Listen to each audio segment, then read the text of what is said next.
राज्यातल्या शाळकरी मुलांच्या आरोग्याच्या दृष्टीने अतिशय महत्त्वाचा निर्णय घेण्यात आलाय। शाळांच्या 50 मीटर परिसरात स्टिंग एनर्जी ड्रिंकच्या विक्रीवरती बंदी घालायचे निर्देश राज्य सरकारने दिलेले आहेत। विधानसभेत आमदार विक्रम पाचपुते यांनी हा मुद्दा उपस्थित केल्यानंतर अन्न आणि औषध प्रशासन मंत्री नरहरी झिरवाळ यांनी ही घोषणा केली।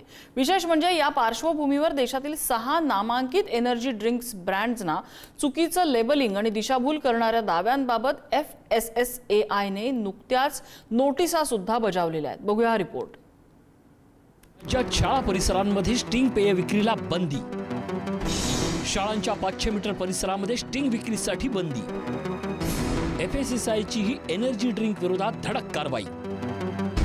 एनर्जी ड्रिंकच्या चुकीच्या दाव्याला बसणार आळा। मागील काही दिवसापासून समाजात ज्या गोष्टीची चिंता व्यक्त होत होती त्या मुद्द्यावर अखेर राज्य सरकारनं कडक पावलं उचलली आहेत। पावसाळी अधिवेशनात एनर्जी ड्रिंक संदर्भात आमदार विक्रम पाचपुते यांनी आवाज उठवत राज्यातील शाळकरी मुलांमध्ये वाढत असलेल्या एनर्जी ड्रिंकच्या सेवनाबाबत विधानसभेत गंभीर चिंता व्यक्त केली। आमदार विक्रम पाचपुते यांनी स्ट्रिंग एनर्जी ड्रिंकमधील कॅफेन आणि साखरेच्या प्रमाणाचा मुद्दा उपस्थित करत हे पेय लहान मुलांच्या आरोग्यासाठी घातक ठरू शकते असा दावा केला आहे। लहान मुलांसाठी स्टिंग हे रेकमेंडेड नाहीये, दिलंही नाही पाहिजे हे स्वतः कंपनी सुद्धा मान्य करते। पण दुर्दैवाने राज्यात शाळेच्या आवारामध्ये, शाळेच्या आसपासच्या दुकानांमध्ये स्टिंग हे मोठ्या प्रमाणावर मिळतं। मला उत्तरात मंत्र्यांनी उत्तर असं दिलंय की शाळेपासून 500 मीटरच्या अंतरावरती स्टिंगची विक्री ही करता येणार नाही।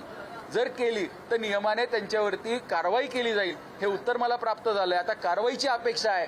अनेक जण स्तुती करतात आयुक्तांची, आता आयुक्त कारवाई किती करतात याच्याकडे माझं लक्ष असणार आहे, याच्याकडे आम्ही लक्ष केंद्रित करणार आहोत। या चर्चेला उत्तर देताना अन्न आणि औषध प्रशासन मंत्री नरहरी झिरवाळ यांनी शाळांच्या परिसरात स्टिंगची विक्री होत असल्याची बाब मान्य केली। यानंतर शाळांच्या 500 मीटर परिसरात स्टिंगच्या विक्रीवर बंदी घालण्याचे निर्देश देण्यात येतील अशी घोषणा त्यांनी सभागृहात केली। तसंच नियमांची अंमलबजावणी करण्यासाठी कारवाईही केली जाईल असं स्पष्ट केलं। ही जी काही शाळेच्या आवारात विकली जाते अशा पद्धतीने सन्माननीय सदस्यांनी जे सांगितलं ते काही अंशी खरं देखील त्या ठिकाणी आहे।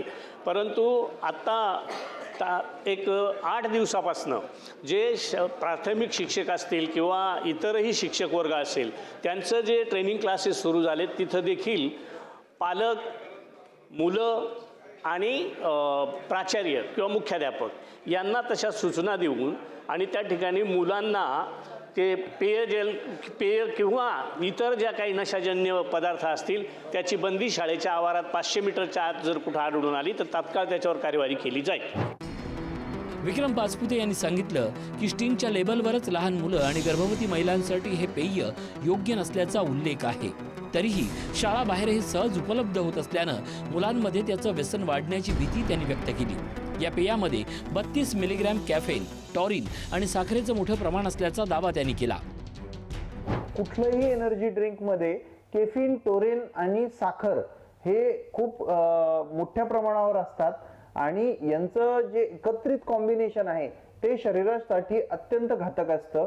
सगळ्यात आधी याचा दुष्परिणाम हा मेंदूवर होतो आणि मेंदूवर याचा दुष्परिणाम होऊन रात्री झोप न लागणे, चिडचिड होणे, रेस्टलेस वाटणे, केवळ 18 वर्षाखालीच नव्हे तर इतर कोणासाठीही एनर्जी ड्रिंक हे तब्येतीसाठी घातक असतात आणि याचं सेवन हे सगळ्यांनीच टाळायला हवं।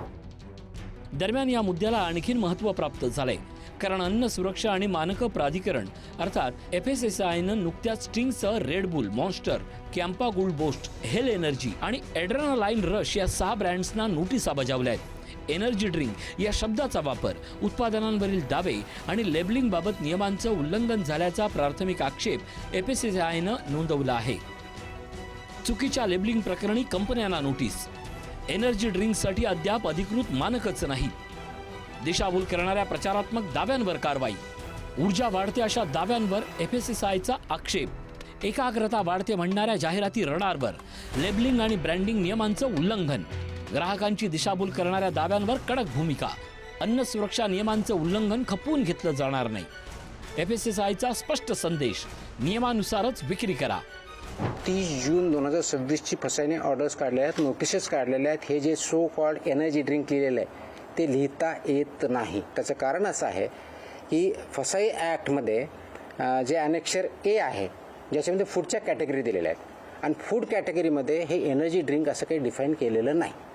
म्हणून त्या ऑर्डरमध्ये असं स्पेसिफाय केलेलं आहे की जे त्याचा आधार घेऊन किंवा शेड्यूल 4 ज्याच्या आधारे हे मानक आहे त्याचा आधार घेऊन तुम्ही एनर्जी ड्रिंक असं लिहिता कामा नये. हे त्या कंपनीला ऑलरेडी फसाईने नोटीस काढलेली आहे. त्याच्यामुळे त्याच्यावर लिहिण्याचा जो प्रकार आहे आता इथून पुढे बंद होईल. मात्र हे लक्षात घेणंही महत्त्वाचं आहे की राज्य सरकारचा निर्णय हा मुख्यतः शाळांच्या परिसरातील विक्रीवर निर्बंध घालण्यासंदर्भात आहे. या पेयावर राज्यभर बंदी घालण्यात आलेली नाही. आता या निर्णयाची प्रभावी अंमलबजावणी होते का आणि शाळाबाहेरील विक्रीवर कितपत नियंत्रण येतं हे पाहणं महत्त्वाचं ठरणार आहे. ब्युरो रिपोर्ट, पुढारी न्यूज.